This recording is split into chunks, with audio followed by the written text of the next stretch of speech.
Okay, this is a big, booming question, and it's going to make some people really, really mad. But it's a great question. That's all I can say. It's a great question. You ready? Here it is. What's the difference between a safety manager and a risk manager? Oh, I love this. It's one of those things, and I go back to this conversation. My buddy, Big Dante, he's going to kill me. He really is. But when he was this safety guy over at a wonderful school district, and he decided that he really wanted to move out of that single school district and come work with a great guy like myself. And this is way back before I started my own business. But Dante decided to move over, and his first day on the job, I'm sitting in my office, and his new manager brought him over, and I could hear the two of them out in the cubicle area. It wasn't really cubicles, but you get the idea. This little desk area, this open pit. And I hear this argument going on about successful businesses and what makes a successful business. And I hear this argument about a compliant IIPP makes a successful business. Okay, my mind is blown. Just blown. It's the dumbest thing I've ever heard. Okay, I have a successful business, and I'm not going to tell you if I have an IIPP or not. Okay? The point is, you can have the most compliant document in the world, and it's not going to make your business operate or not operate. Okay? A lot of people don't even read them. That's why we have so many violations. They're not read, they're not trained on, they're not updated. Okay? So don't give me this, that you write something on a piece of paper and then all of a sudden your business thrives. It's not the way it works. Okay? But to a bigger point here, all right, is the fact that we have to look at what is the difference between these two roles, are the individuals that fill the roles, because that's what we're really looking at. You can have a great safety manager and you can have a really bad risk manager and vice versa. But the idea there is that we have to understand what is the mindset of a risk manager. Okay, the mindset of a safety guy is this. It's the OSHA. OSHA, right? Like OSHA really does a lot of great things. I say that with a wink and a nod because they do write and impose a lot of regulations and things like this. But quite frankly, they don't even do their training. Time and time again during citations that I represent, I look at whether or not the inspector even followed their own rules. And they don't, most of the time.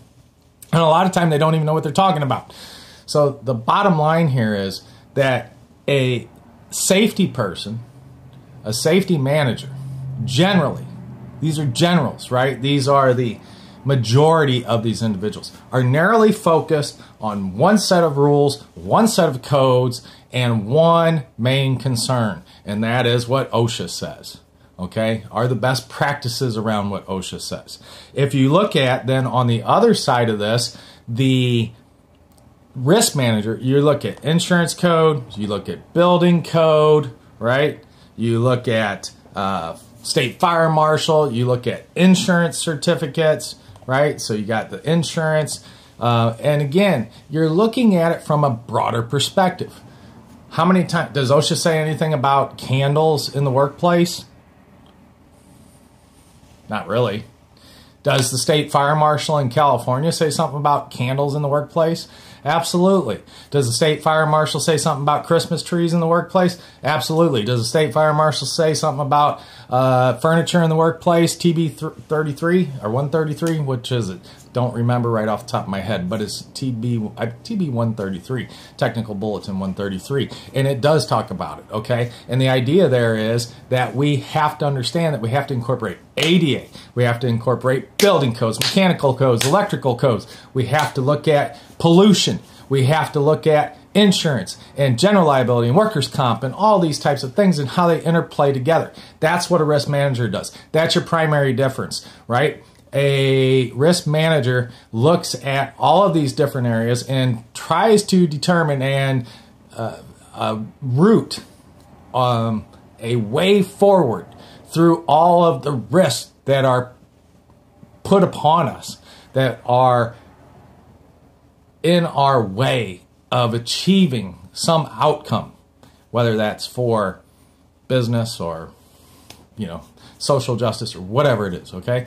We have to look at what those risks are. And they don't just always fall under safety, all right? So that's the main primary difference. So if you're looking to hire someone to take care of things, understand what it is that you're looking for.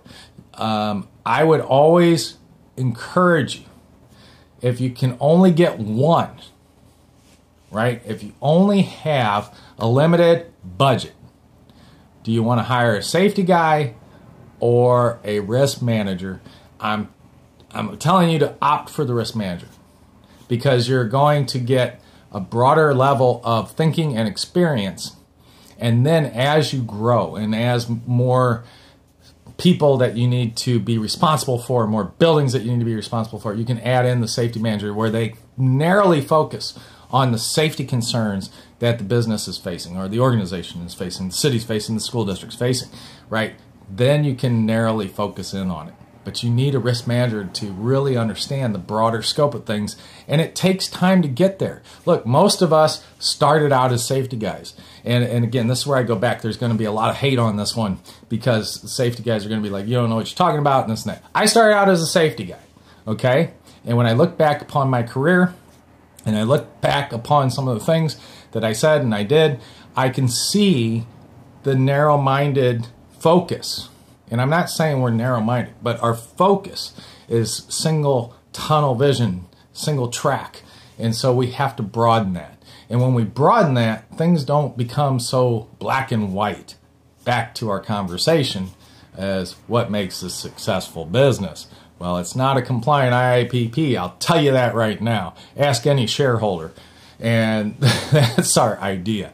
So if you like that, it's a great question. It's going to cause, probably going to get some flack here, but that's all right. That's all right. I've been dealing with it for a long time. So make sure you check us out. If you found us on the Wilmes blog, then check us out on the YouTube channel. I'm putting a lot of stuff out there. And if you found us on YouTube, please jump on over to our website and check that out so that you can see what we do. We got a lot of free stuff over there, and I hope to hear from you. We'd love to work with you and help you in many, many ways.